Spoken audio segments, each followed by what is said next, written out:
ஓம் சாய்ராம். என் அன்பு செல்லமே, என்னுடைய அழகான தங்கமே, உன்னுடைய மனதுக்குள் ஒரு ஏக்கம் உண்டு, எப்பொழுதுமே உண்டு. அதுவும் சமீபத்திலே தான் இந்த ஏக்கமெல்லாம் உன்னை தொடர ஆரம்பித்தது. முக்கியமாக யாராவது ஒரு நபர் உன்னை பார்த்து, நீ இப்படி இருக்கிறாயே, நீ வந்ததில் இருந்துதான் உன் குடும்பத்தில் எந்த ராசியும் இல்லை என்று சொல்லும் பொழுதோ, அதே மாதிரி உன்னை பார்க்கும் பொழுது இவள் ராசியே இல்லாதவள் என்று சொல்லும் பொழுதும், அதே மாதிரி இவளுக்காக எது செய்தாலும் நல்லது நடக்காது என்று சொல்லும் பொழுதும் உன்னுடைய மனமானது அந்த அளவுக்கு வேதனைக்கு ஆளாகியது. இவர்கள் யார் நம்மை பற்றி சொல்வதற்கு, இவர்கள் யார் நம்மை பற்றி எல்லா விஷயத்தையும் சொல்வதற்கு என்று தோன்றினாலும், ஒரு இடத்தில் உனக்கே தோன்றும், நாம் அதிர்ஷ்டம் இல்லாதவள் தானோ, நம்முடைய வாழ்க்கையில் எதுவும் கிடைக்காததானோ என்ற ஒரு எண்ணம் உன் மனதிற்குள் தோன்றிக்கொண்டேதான் இருக்கிறது. ஆனால் அது உண்மை அல்ல என்பதை எப்பொழுது நீ புரிந்து கொள்ளப் போகிறாய் என்பதுதான் தெரியவில்லை. முதல் ஒன்று தெரிந்து கொள், இந்த உலகத்தில் யாரும் எப்பொழுதும் எல்லா நிலையிலும் ராசியானவர்களாகவே இருந்து கொண்டே இருப்பதல்ல. தெய்வங்களா எப்பொழுதும் ராசியாகவே இருப்பதற்கு? எப்பொழுதும் தெய்வம் முன்னோடு இருக்கும். அது அடுத்த பட்சம். யாராவது ஒரு நபர் உன்னை பார்த்து, நீ எல்லாம் ராசியே இல்லாத நீ எல்லாம் என்ன பேச வந்து விட்டாய், நீ என்ன விஷயத்தை எல்லாம் செய்ய வந்து விட்டாயா என்றெல்லாம் கேட்டார்கள் என்றால் கவலைப்படாதே. இந்த உலகத்தில் யாருமே ராசி இல்லாதவர்களும், பிறந்ததிலிருந்து ஒரு மனிதன் வாழ்க்கையை வந்து முடிக்கும் வரைக்கும் எப்பொழுதுமே எல்லா நிமிஷத்திலேயுமே அதிர்ஷ்டமானவனாகவும் இருப்பதல்ல. அதே மாதிரி ஒரு நபருக்கு எப்பொழுதும் நல்ல திசைகளும் நல்ல விஷயங்களும் நடந்து கொண்டே இருப்பதும் அல்ல. சிறு வயதிலிருந்து கொஞ்சம் கொஞ்சமாக அனைத்தையும் தெரிந்துதான் ஒவ்வொரு கட்டத்திற்குள்ளும் எல்லோரும் வருவது. ஆனால் இங்கு நிறைய பேர் நினைக்கிறார்கள், வாழ்க்கையில் எல்லா விஷயத்திலேயும் நம் தான் சிறந்த ஆள், எல்லா விஷயத்திலேயும் நம் தான் சிறந்த ஆள் என்று. ஆனால் கிடையாது. யாராக இருந்தாலும் எப்படிதான் இருந்தாலும் எல்லாமும் மாறும். நிலை என்பது இவ்வுலகத்தில் எதுவும் அல்ல. அனைத்தும் மாறும். அனைத்தும் உங்களுக்கு சாதகமாக அமையும். சரியா? யாராவது உன்னை பார்த்து சொன்னால் அவர்கள் ஏதோ சொல்லிவிட்டு போகிறார்கள் என்பதை நினைத்துவிடும். இப்போ ஒரு உதாரணத்திற்கு ஒரு விஷயத்தை சொல்கிறேன். நீங்கள் ஒரு சாலையில் கடந்து போகும் பொழுது தன்னை மீறி ஒரு நபர், எதுவுமே தெரியாது, அவனுக்கு வந்து நம்ம என்ன செய்கிறோம், நம்ம என்ன விஷயத்தை செய்கிறோம் என்று தெரியாமல் ஒரு மனிதன் நடந்து போவான். யார் எதை சொல்கிறேன் என்பது தெரியும். அவன் யார் என்பதை அவனுக்கே தெரியாது. சுற்றி இருப்பவர்கள் யார் என்பது தெரியாது. ரோட்டில் இருப்பான், என்ன ஒரு சத்தத்தோடு எப்பொழுதும் இருப்பான்.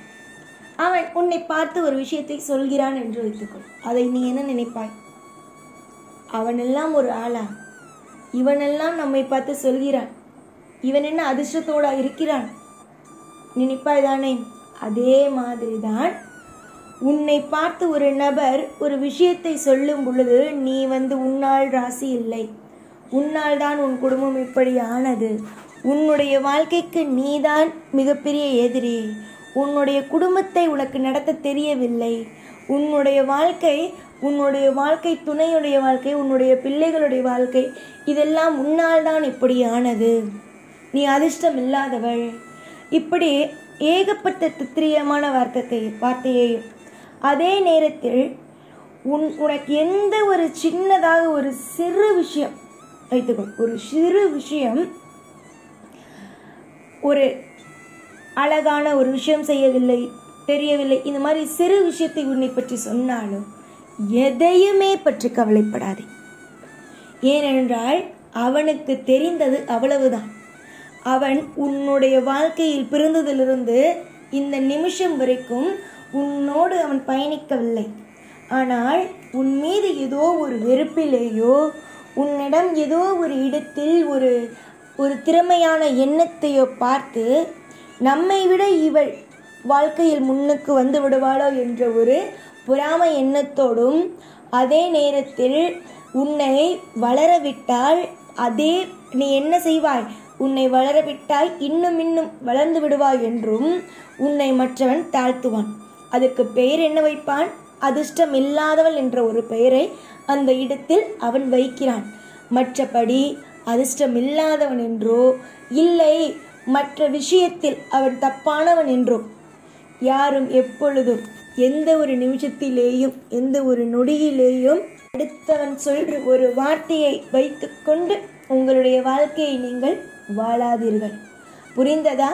ஒரு நபரை இன்னொரு நபர் தாழ்த்த நினைக்கிறான் என்றால் இதற்கெல்லாம் காரணம் இதுவாக மட்டும்தான் இருக்கும். வளரக்கூடாது, உன்னுடைய தனித்திறமையால் வளர்ந்து விடுவாய். இதனால்தான் ஒவ்வொரு மனிதனும் ஒவ்வொரு நிமிஷத்தில் ஒவ்வொருவனை வாழ விடாமலேயே வைத்திருப்பது. புரிந்ததா?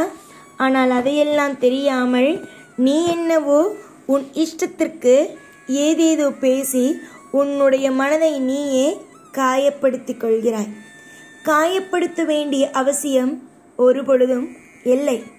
சந்தோஷமாக இருக்க வேண்டிய காலம். ஒவ்வொரு மனிதனும் எதற்கு ஆசைப்படுவான்? சந்தோஷமாக இருக்க வேண்டும். ஒவ்வொரு நிமிஷத்திலேயும் வாழ்க்கையின் உச்சத்தை அடைய வேண்டும் என்பதற்காக. அதை நீ இப்படி நினைக்கிறாய் என்றால் எதிராளி அதற்கு எதிராகத்தான் நினைப்பான். அதனால் நீ இங்கு அதிர்ஷ்டம் இல்லாதவளாகவோ, திறமை இல்லாதவளாகவோ, பாக்கியம் இல்லாதவளாகவோ கிடையாது. புரிந்ததா? இந்த உலகத்தில் இதை வைத்து இதை தீர்மானிக்கலாம், இதை வைத்து இதை தீர்மானிக்கலாம் என்பது கிடையாது. ஜாதகத்தை வைத்தும் யாராலும் எதையும் தீர்மானிக்க முடியாது. ஒருவன் நடவடிக்கை தவறாக இருக்கிறது, அவன் பிறந்ததில் இருந்தே அவன் அதிர்ஷ்டம் இல்லாதவனாக இருக்கிறான், அதனால் அவன் அதிர்ஷ்டம் இல்லாதவன் என்பதும் கிடையாது. எப்பொழுது வேண்டுமானாலும் எந்த ஒரு அழகான விஷயம் வேண்டுமானாலும் அமையும். அதற்கு முற்றிலும் நல்ல விஷயத்தை செய்ய வேண்டியது யார் கையில் உள்ளது? யார் என்ன சொன்னாலும் அதை குப்பையை தூக்கி போட்டு போவது மாதிரி ஒவ்வொரு விஷயத்தையும் யார் செய்ய வேண்டும்? நீதான் அழகாக செய்ய வேண்டும், அற்புதமாக செய்ய வேண்டும். யாரையும் நம்பாதே, உன்னை நீ நம்பு. உன் வாழ்க்கை செழிப்பாகும். தைரியமாக இரு, நல்லது நடக்கும். எப்பொழுதுமே உன்னோடு நான் இருக்கும் பொழுது மற்ற விஷயங்கள் எதற்கு?